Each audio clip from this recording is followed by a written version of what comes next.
Card Telugu Desam party అధికారంలో ఉన్నా సరే ఆ నియోజకవర్గానికి ఇన్ఛార్జిని ఎందుకు పెట్టలేకపోతోంది? అక్కడ పార్టీని నడపడానికి దమ్మున్న నాయకుడెవరూ లేరా? భూతద్దం పెట్టి వెతికినా కనిపించడం లేదా? అసలు అక్కడ సమర్థవంతమైన నాయకుడు దొరుకుతారా లేదా? పార్టీ అధిష్టానం అలాగే గాలి కుదిలేస్తుందా లేక దృష్టి పెడుతుందా? ఏదో అసెంబ్లీ సెగ్మెంట్ అక్కడున్న ప్రత్యేక పరిస్థితులేంటి? డాక్టర్ బిఆర్ అంబేద్కర్ కోనసీమ జిల్లాలో పి గన్నవరం అసెంబ్లీ నియోజకవర్గంలో టీడీపీకి సరైన నాయకుడు లేకుండా పోయారట.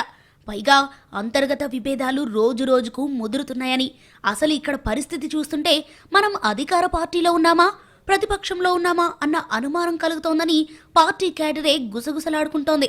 ఈసారి పవర్లోకి వచ్చి దాదాపు 2 ఏళ్లవుతున్నా ఇప్పటికీ నియోజకవర్గానికి ఇన్ఛార్జిని నియమించకపోవటం ప్రధాన సమస్యగా మారింది. ఎన్నికల ముందు నుంచి కూడా ఇలాంటి వాతావరణమే ఉన్నా ప్రస్తుతం వ్యవహారం బాగా ముదురుతోందని అంటున్నారు కార్యకర్తలు. ఈ పరిస్థితి కారణంగా స్థానిక నేతల మధ్య అసంతృప్తి అంతకంతకు పెరిగిపోతోందట.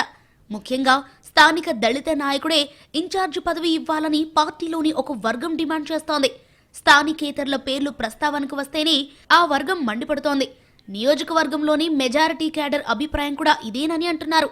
ఈ పరిస్థితుల్లో లోకల్ పార్టీ 2 వర్గాలుగా చీలిపోయి తమ్ముళ్ల మధ్య విభేదాలు తారాస్థాయికి చేరుతున్నాయట.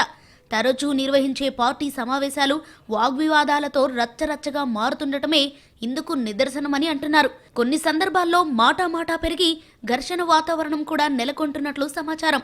రాను రాను పరిస్థితి ఇంకా దిగజారుతోందో తప్ప కొంచెం కూడా మెరుగుపడుతున్న సూచనలు కనిపించడం లేదన్నది నియోజకవర్గ కార్యకర్తల మాట.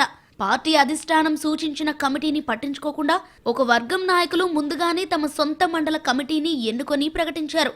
అధిష్టానం ఎంపిక చేసిన అధ్యక్షురాల్ని కూడా బహిరంగంగా వ్యతిరేకించారు. ఇక మరోవైపు అధిష్టానం సూచించిన కమిటీ సభ్యులు ప్రమాణ స్వీకారం చేయడంతో నియోజకవర్గంలో 2 వర్గాలు వేరువేరుగా పనిచేస్తున్నాయి. దీంతో పి గన్నవరం నియోజకవర్గంలో టీడీపీ కార్యకలాపాలు గందరగోళంగా మారాయి. పార్టీ అధిష్టానం సిసలైన కార్యకర్తలకు గుర్తింపు ఇవ్వడం లేదన్న అసంతృప్తి కూడా పెరుగుతోంది.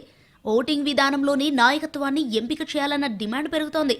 లేదంటే తామే గ్రామస్థాయి కమిటీల ద్వారా ఎన్నికలు నిర్వహిస్తామని హెచ్చరిస్తోంది పార్టీలోని ఒక వర్గం. ఇలాంటి వాతావరణంలో ప్రస్తుతం పి గన్నవరం నియోజకవర్గంలో అంతర్గత వర్గపోరు టీడీపీ అధిష్టానానికి తలనొప్పిగా మారుతోందట. ఈ పరిస్థితిని సర్దుబాటు చేసి సమర్థవంతమైన నాయకత్వాన్ని ఏర్పాటు చేయడం పార్టీకి పెద్ద సవాలుగా మారిందని అంటున్నారు.